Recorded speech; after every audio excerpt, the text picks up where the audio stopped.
Imagine a world where the sun sets and the only light remaining comes from the flickering, guttering flame of a single candle made of tallow. This is not the clean white wax of the modern era. This candle is made from rendered beef or mutton fat, and as it burns, it fills the small, cramped room with the thick, cloying stench of a slaughterhouse. Outside, the wind howls through the gaps in the stone walls, or the woven branches of the wattle and daub cottage. There is no insulation here. There is no central heating. There is only the damp, bone-chilling cold of the European Middle Ages. You are lying in a bed that is less of a piece of furniture and more of a collection of struggles. The mattress is a heavy linen sack stuffed with straw, dried leaves, or if you are very fortunate, the coarse feathers of a goose. It rustles with every tiny movement, and beneath that rustle, you can hear the unmistakable scurrying of lice, bedbugs, and perhaps a rogue mouse seeking warmth in the same straw that cushions your body. This is the stage upon which the most intimate acts of human existence were performed for hundreds of years. It was not a scene of whispered romance or soft lighting. It was a battlefield of survival, a labyrinth of religious guilt, and a physical ordeal that modern people would find almost impossible to endure. We often look back at the medieval period through a lens of chivalry and courtly love, imagining knights in shining armor and ladies in silken gowns. But the reality of the bedroom was a nightmare of filth, fear, and the overwhelming shadow of the divine. To understand the nature of intimacy in this era, you must first understand the absolute absence of privacy. The modern concept of the private bedroom did not exist for the vast majority of the population. If you were a peasant, you lived in a single room with your entire family. Your children slept within arm's reach. Your elderly parents slept in the corner. Sometimes even the livestock, the precious cows or pigs that were the only thing standing between your family and starvation, were brought inside during the winter months to share the warmth of the hearth. Imagine trying to find a moment of connection with your spouse while the heavy breathing of a dozen other living beings filled the air. There were no internal walls, only shadows and the thin veil of darkness. Every sound was magnified. Every movement of the straw mattress was a signal to anyone else who was awake.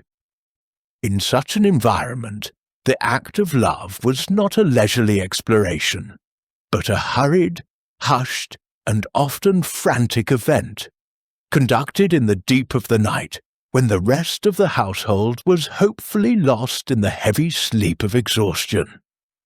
Even if you were a member of the nobility, privacy was a fleeting luxury. Great lords and ladies lived their lives in the presence of a constant stream of servants, pages, and attendants. The bed of a king was often surrounded by courtiers who watched him sleep as a mark of his status. Even the wedding night was a public affair, with a crowd of witnesses leading the couple to the chamber, blessing the bed and sometimes even standing outside the door. To ensure that the marriage was properly consummated, there was no escape from the collective eye of society. Every aspect of your physical life was a matter of public record and communal interest. This constant surveillance created a psychological weight that we can hardly imagine. You were never truly alone with your partner.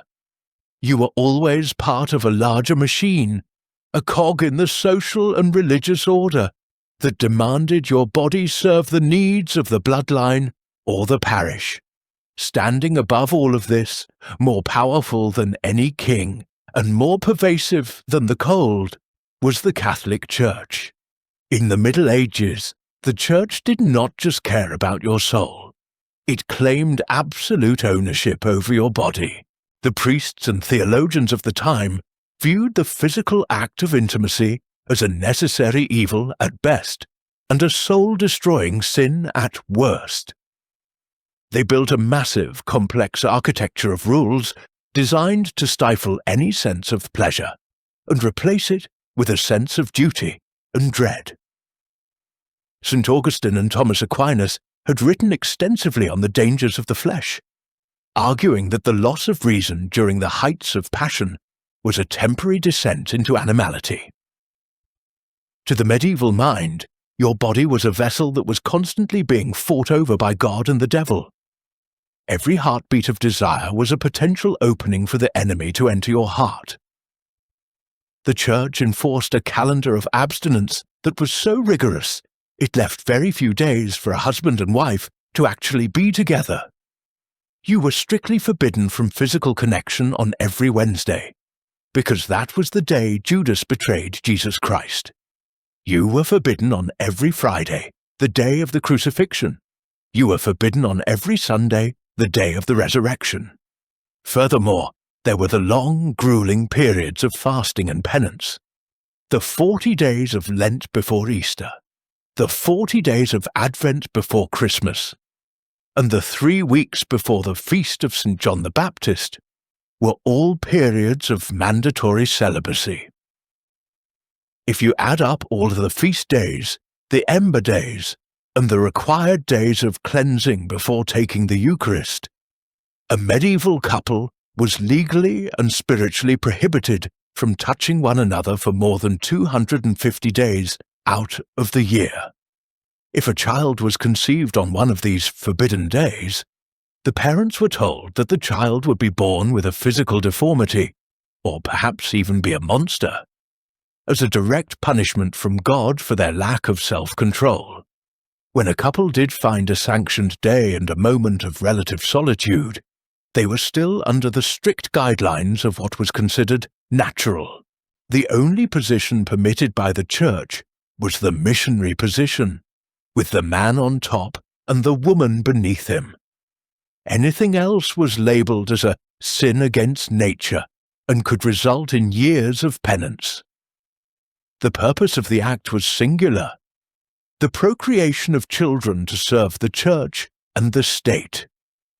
To seek pleasure for the sake of pleasure, even within the bonds of marriage, was considered a form of adultery with one's own spouse.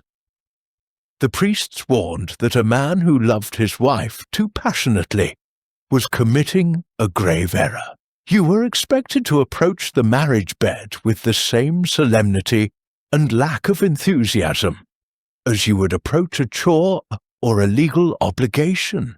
Now, consider the physical reality of the bodies themselves in a world before indoor plumbing, antibiotics, or even the basic understanding of germs.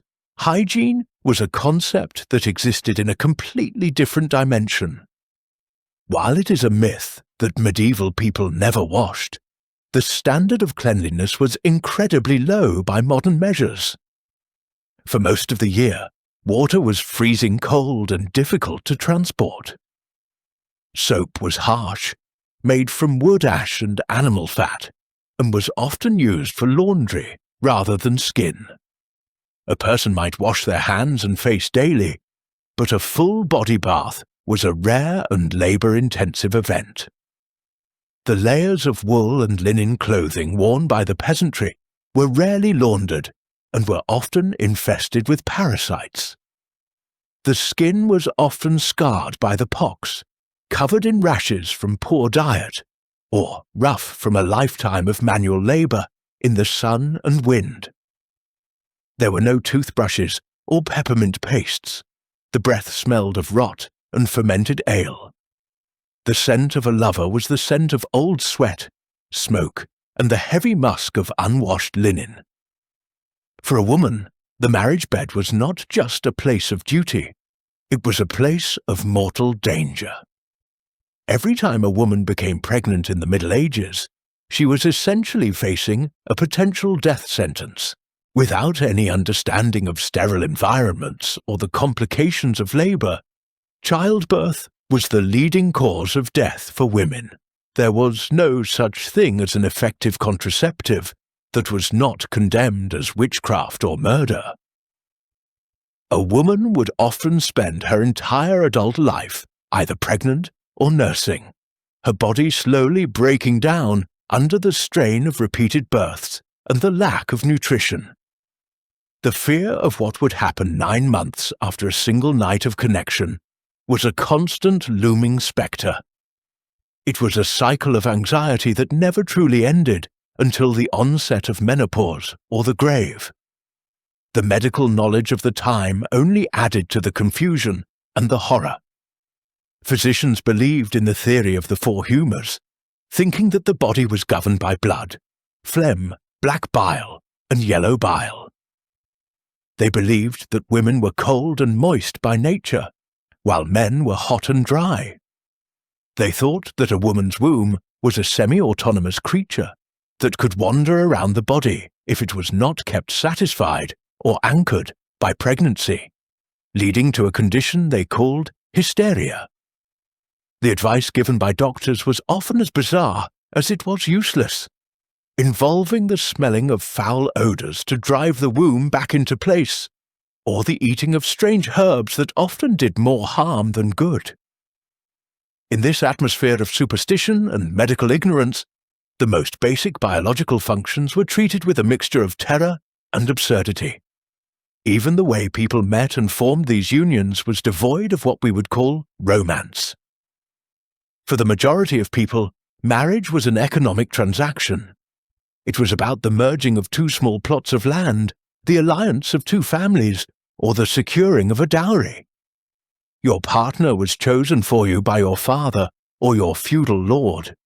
You might not have any physical attraction to the person you were expected to spend the rest of your life with. You were 2 strangers bound together by a legal contract, thrust into a cold, dark room to perform a duty that the church told you was a sin if you enjoyed it too much. The emotional toll of this system was immense. It created a society where deep resentment and hidden longing were the norm, hidden behind the stone-faced requirements of medieval social law. The shadows of the Middle Ages were long and deep, and they reached into the very heart of human connection. To live in that time was to live in a state of constant contradiction. You were told to be fruitful and multiply, yet you were shamed for the very urges that made that possible.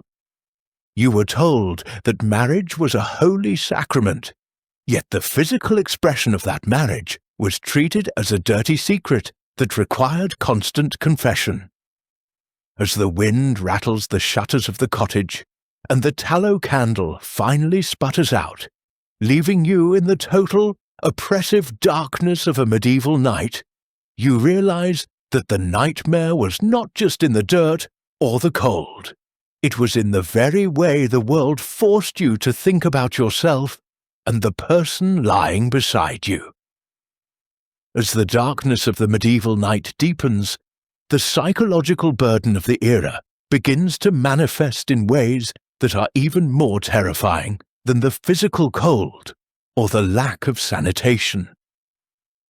If you were a person living in the year 1300, your internal world was populated by as many demons as your external world was populated by people. The church taught that the air itself was thick with invisible spirits, and nowhere were these entities more active than in the space where human desire met human weakness. You were never truly alone, even in the most secret moments of your life. The medieval mind lived in a state of constant, low-level spiritual panic. Every stray thought of lust, every flicker of attraction towards someone who was not your spouse, was seen as a direct invitation to the demonic. This was the era of the incubus and the succubus, malevolent spirits believed to prey upon the sleeping and the vulnerable. Imagine the terror of lying in your bed, paralyzed by what we now know as sleep paralysis, but which you believed was a physical assault by a demon intent on stealing your soul through the corruption of your body. This was not a rare superstition held by the uneducated. It was a foundational belief discussed by the highest theologians of the time. The very act that was supposed to provide comfort and continuity was instead a gateway to eternal damnation.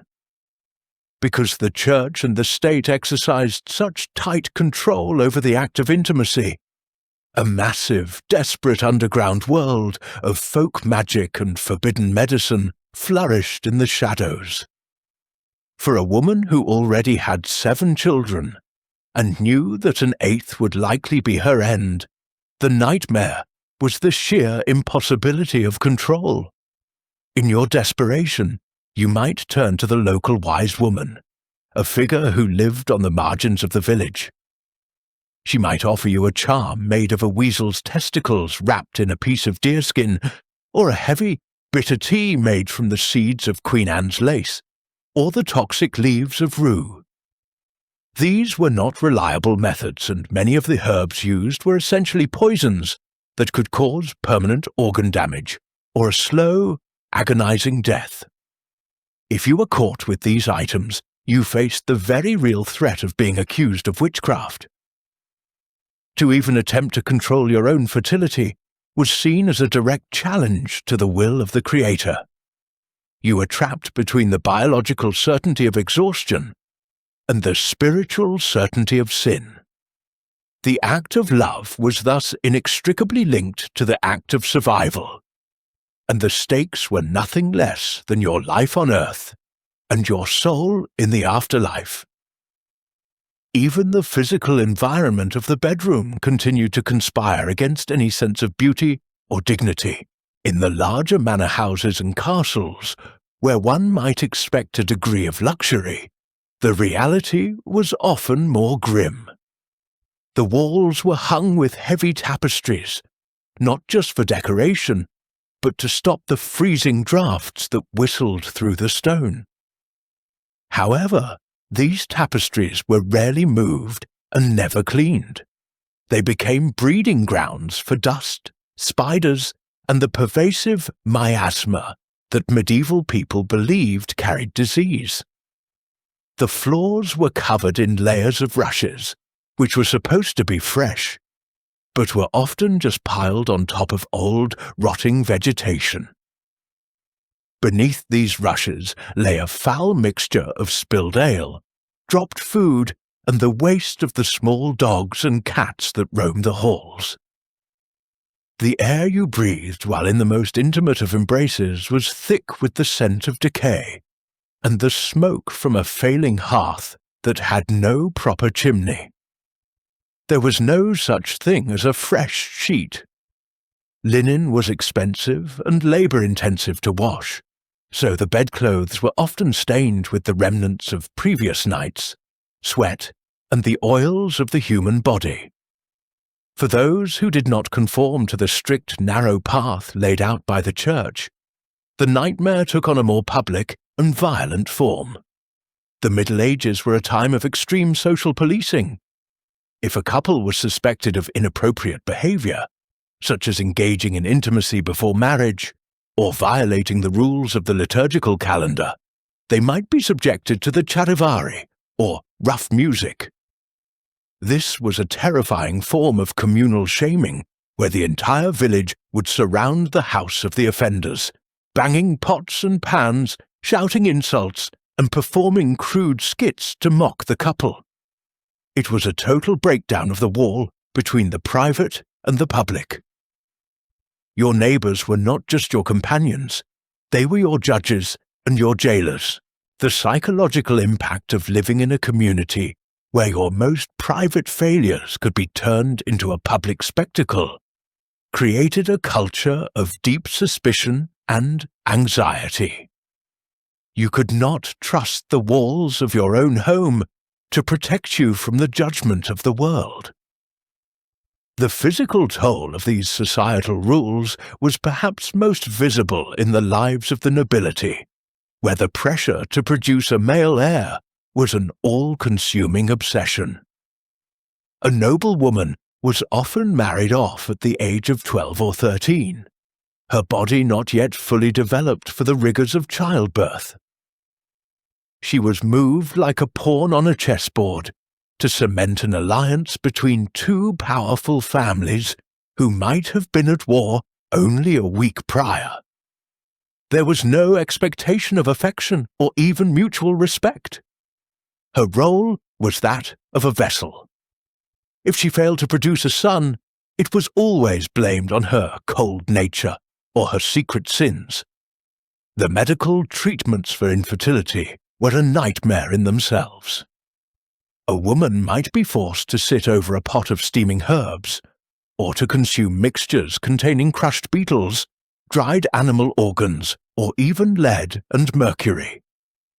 These substances were toxic, leading to hair loss, skin lesions, and the slow failure of the nervous system. The very quest to create life often resulted in the slow destruction of the mother.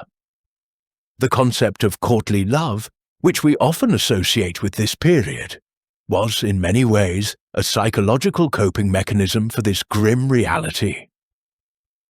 The poets and troubadours sang of a love that was pure, distant, and unattainable, precisely because the reality of marriage and physical connection was so often devoid of any such feeling. This created a strange, bifurcated world where the mind lived in a realm of high romance, while the body suffered in a realm of filth and obligation. A knight might carry the scarf of a lady into battle, swearing his eternal devotion to her beauty, only to return home to a wife he barely knew, and a bed that felt like a site of ritualized duty. This disconnect between the ideal and the real was a source of constant tension.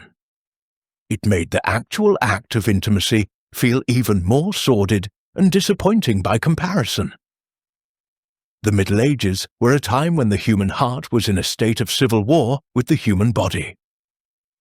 Furthermore, we must consider the ever-present threat of the great pox and other disfiguring diseases. While syphilis is often associated with a later period, the medieval world was rife with skin conditions that were often mistaken for leprosy. To have a rash or a sore was to be marked as unclean, not just physically, but spiritually. The belief was that the condition of the skin reflected the condition of the soul. If your partner developed a blemish, the fear was not just that you might catch a disease, but that you were touching someone who had been cursed by God. This added a layer of revulsion to every physical interaction. You were constantly scanning your own body and the body of your partner for signs of divine displeasure. The intimacy of the bed was thus a site of constant inspection and judgment. There was no room for the vulnerability of being imperfect. An imperfection was a sign of a hidden crime, a secret pact with the darkness, or a moral failing that could bring down the wrath of the entire community. Consider the sensory experience of a wedding night in a small village. The couple has spent the day drinking heavy, unfiltered ale and eating salted meats that have begun to turn.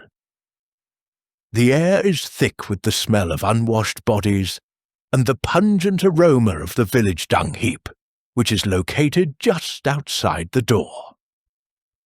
There is no music here, only the crude jokes of the wedding guests who have followed the couple to the threshold. The bed is a simple wooden frame, with a sagging mattress that has not been aired out in months. The blankets are made of heavy, scratchy wool that irritates the skin. There is no lamp, only the dying embers of the fire that cast long, flickering shadows on the walls. In this environment, the two individuals are expected to perform a sacred duty that they have been told is inherently shameful. The man is pressured to prove his masculinity and his ability to provide an heir, while the woman is frozen by the fear of the pain and the potential death that follows conception. This was not a moment of joining, It was a moment of profound isolation and mutual dread. The sheer exhaustion of medieval life also played a massive role in the nightmare of the bedroom. A peasant worked from before sunrise until after sunset, performing back-breaking labor that left the muscles screaming and the mind numb. By the time they crawled into their straw beds, they were often too tired to feel anything but the desire for sleep. Yet, the pressure to reproduce was relentless. The village needed more hands for the fields. The Lord needed more subjects. The church needed more souls. Your body was not your own. It was a resource to be harvested. This commodification of the human body, combined with the crushing weight of religious guilt, made the most basic of human impulses feel like an added burden to an already impossible life. You were a servant in every sense of the word, and your service did not end when you closed your eyes. Even in your dreams, you were expected to be a faithful subject of the high and the holy. Every aspect of this existence was designed to remind you of your own insignificance and the ever-present danger of the world. The sounds of the night, the howling of a wolf in the distance, the creaking of the timber, the scratching of vermin, all served as a reminder that the darkness was full of predators, both physical and spiritual. There was no concept of the safe space. The bed, which should have been a sanctuary, was often the place where you felt the most exposed to the whims of fate and the judgment of the divine.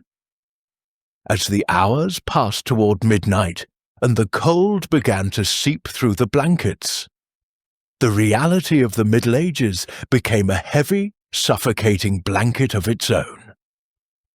Beyond the spiritual dread and the physical squalor of the medieval home, there existed a third layer to this nightmare, one that was perhaps the most inescapable of all, because it was written into the very laws of the land and the stars in the sky.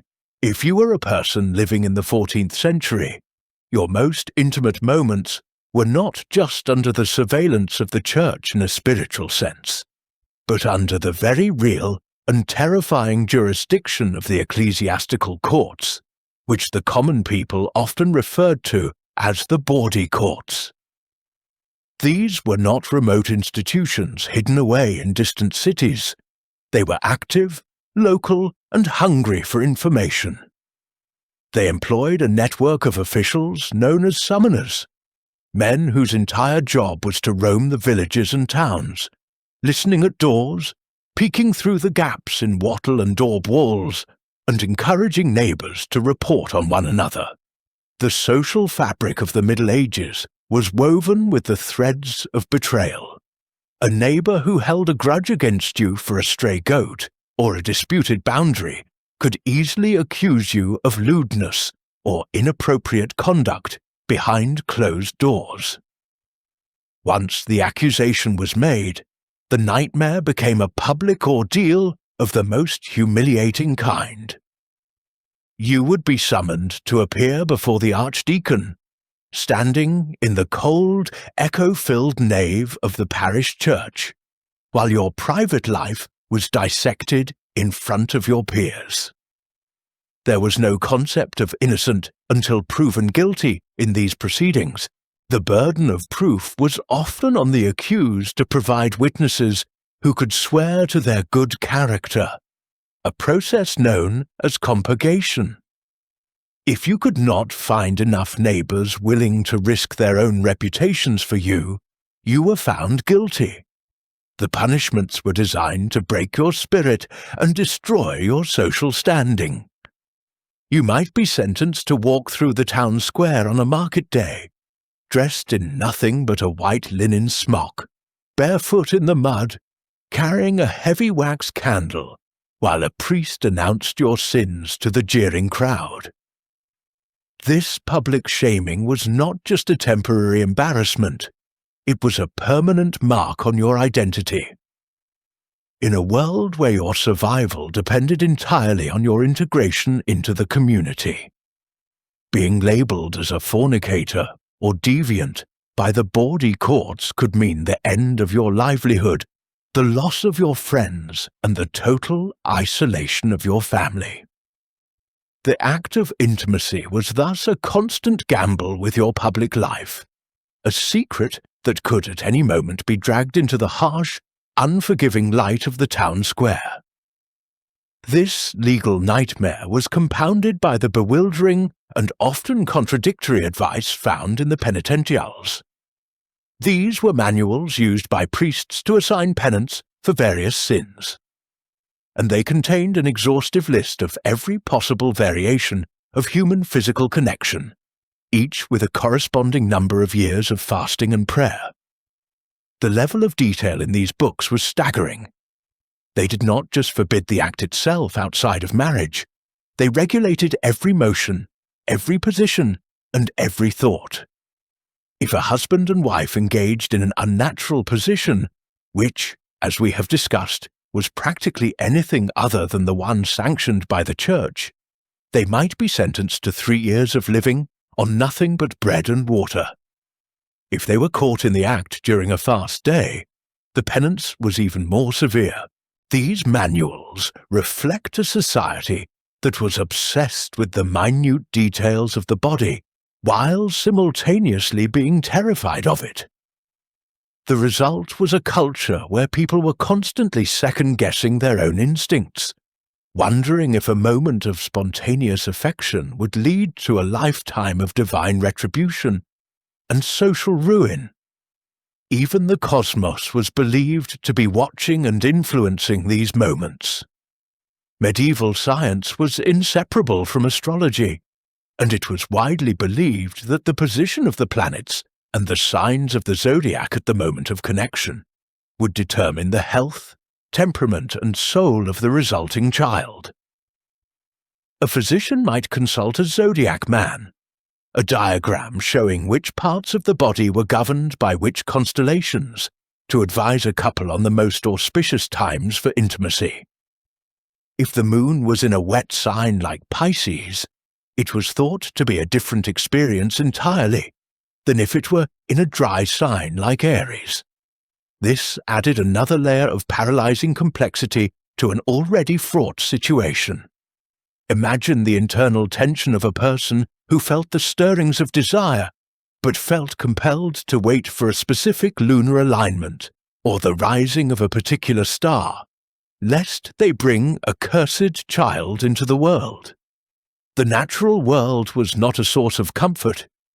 It was a vast mechanical clock of judgment that dictated the most private rhythms of the human heart. For those who found themselves outside the narrow definitions of natural desire, the nightmare reached a level of horror that is difficult to overstate. The Middle Ages did not have the modern categories of identity that we use today, but they had a very clear understanding of what they called the unmentionable sin, or the sin of Sodom. This was a broad category that included any act that could not result in procreation, and the punishment for it was frequently death. To be a man who loved men, or a woman who loved women, was to live in a state of absolute constant terror. There was no underground community where you could find safety. There were only whispers and the very real possibility of the stake or the gallows. Even if you were not caught by the authorities, the psychological toll of believing that your very nature was an abomination to God was a weight that few could bear. You were forced to hide your true self under a mask of conformity, often entering into a traditional marriage that was nothing more than a lifelong sentence of emotional and physical isolation. The silence of the medieval world on these subjects was not the silence of peace, it was the silence of the grave. Even the Church's own attempts to regulate the necessary evils of society only added to the nightmare of hypocrisy and exploitation. In major cities like London, The authorities, often under the jurisdiction of the high-ranking clergy, sanctioned and taxed brothels. The most famous of these were the stews of Suffolk, which were controlled by the Bishop of Winchester. The women who worked in these establishments were known as Winchester geese, and they lived lives of unimaginable brutality. They were legally prohibited from many aspects of normal life, yet they were a source of significant revenue for the church. They were trapped in a cycle of poverty, violence, and disease, serving a clientele that would later go to confession to seek forgiveness for the very acts they had just paid for. The existence of these sanctioned districts was a stark reminder of the massive gap between the idealized morality preached from the pulpit and the grimy reality of a world where everything, including the human body, had a price. The physical decay of the medieval body also meant that the act of intimacy was often a confrontation with mortality itself.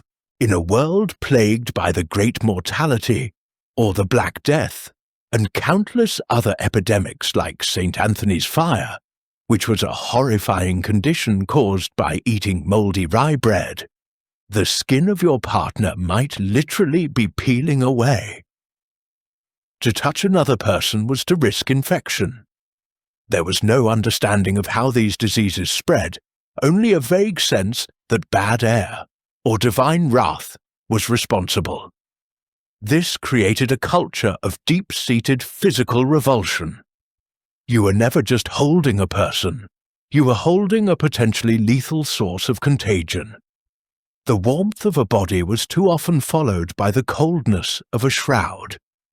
The proximity of death changed the very nature of human connection, turning it into a desperate, often joyless, reaching out in the dark before the inevitable end. There was also a profound lack of a language for consent or mutual pleasure, especially for women. The law of the marital debt meant that neither spouse could legally refuse the other. This was based on the writings of St. Paul, who stated that the wife does not have authority over her own body, but the husband does. And likewise, the husband does not have authority over his own body, but the wife does. While this was framed as a reciprocal obligation, in practice it stripped individuals of their agency and their right to say no. In a world where a woman was often seen as the legal property of her father and then her husband, the marriage bed was frequently a site of coercion that was sanctioned by both the law and the church.